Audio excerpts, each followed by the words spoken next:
गांव से थोड़ी दूरी पर एक पुरानी हवेली खड़ी थी।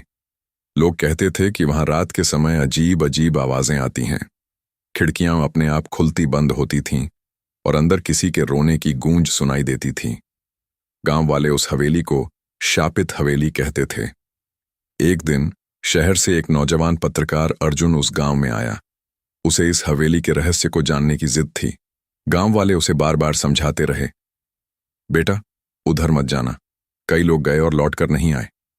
पर अर्जुन ठान चुका था। रात का समय हुआ, चांदनी बिखरी हुई थी और हवेली के दरवाजे अंधेरे में और भी डरावने लग रहे थे। अर्जुन ने टॉर्च जलाकर कदम रखा।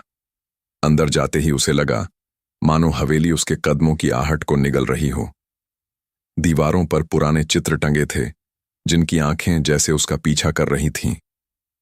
अचानक उसे सीढ़ियों के ऊपर से एक धीमी आवाज सुनाई दी, कौन है वहां?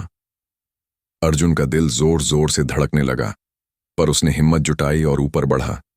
वहां एक पुराना कमरा था जिसकी दीवारों पर जालों की मोटी परत जमी थी। अचानक उसकी टॉर्च बंद हो गई। अंधेरे में उसे किसी लड़की के रोने की आवाज सुनाई दी।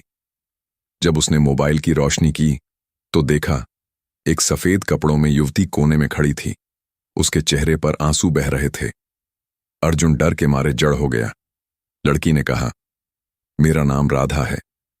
मुझे इस हवेली में मारकर दफना दिया गया था। मेरी आत्मा यहां भटक रही है।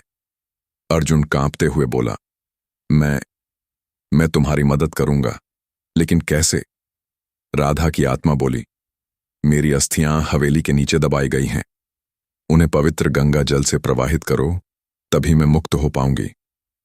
अर्जुन ने साहस दिखाते हुए हवेली के तहखाने में खुदाई की।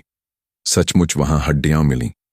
जैसे ही उसने उन्हें गंगा में प्रवाहित किया, आसमान में तेज बिजली चमकी और हवेली की दीवारें हिलने लगीं। एक सफेद उजाला फैल गया और राधा की आत्मा मुस्कुराकर धीरे धीरे गायब हो गई। गांव वालों ने पहली बार उस हवेली को शांति में देखा। हवेली का श्राप टूट चुका था।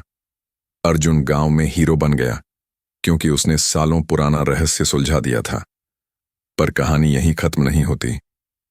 जब अर्जुन शहर वापस लौटा तो होटल के शीशे में उसने किसी को अपने पीछे खड़ा देखा। वो वही राधा थी, मुस्कुराती हुई,